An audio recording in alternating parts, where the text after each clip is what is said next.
They thought they could humiliate me, end me with a single public swing.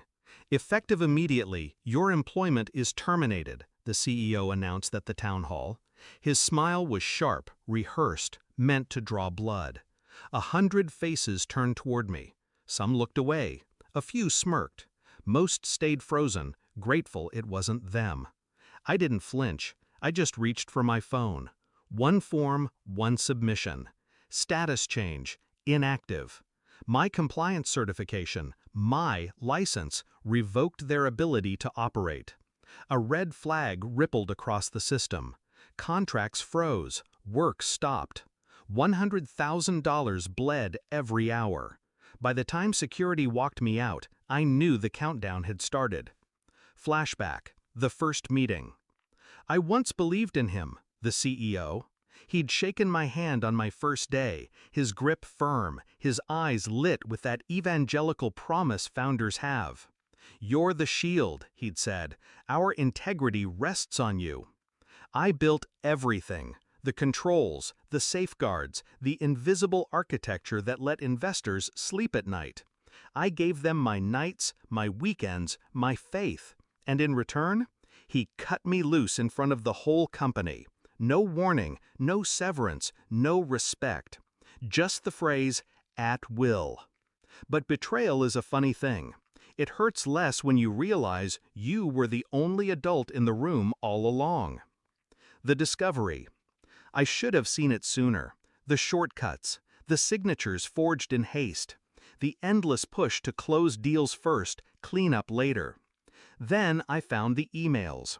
Internal threads where they mocked my compliance notes.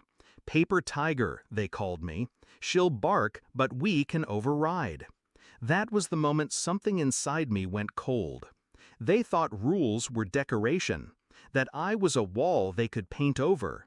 But walls can hold weight, or collapse. And when they collapse, they bury the people beneath them. The shift. I didn't beg. I didn't rage. I observed. The company ran on my credentials. I knew it. Their lawyers knew it. Without a certified officer, every contract was void. Every government deal frozen. Every line of revenue strangled. So when they dragged me into the boardroom, hours after my termination, I was ready. The execution. The room was packed.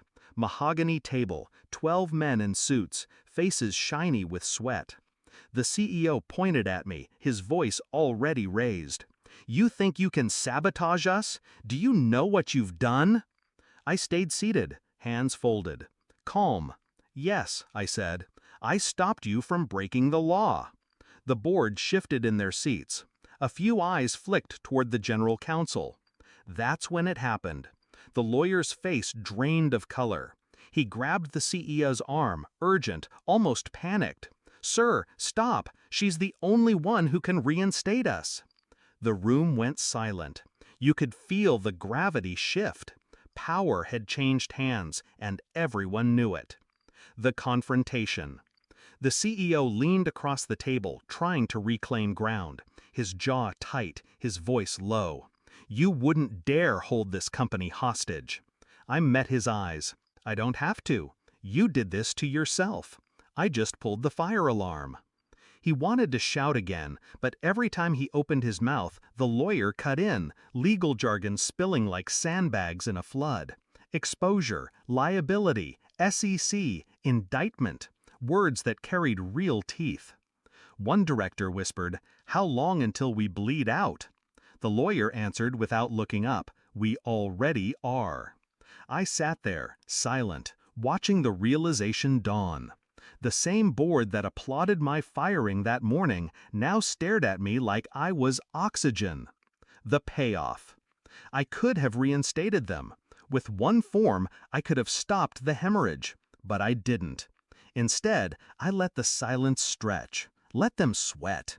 Let them imagine the calls from clients, the headlines, the regulators knocking at their doors. Finally, I stood.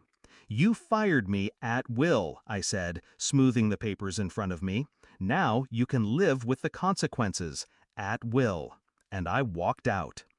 The reflection. They thought I'd beg for scraps. Instead, I left them gasping for air in the house I built.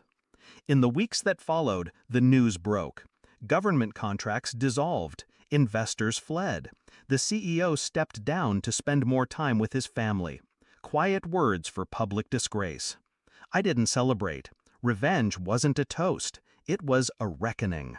Because here's the truth, power is never taken in a boardroom with yelling. Power is in the fine print, the overlooked clause, the silent keystroke at 5:01 p.m. And when they tried to strip me of dignity, I showed them the cost of underestimating the quietest person in the room. They built their empire on my signature, and with a single click, I erased it.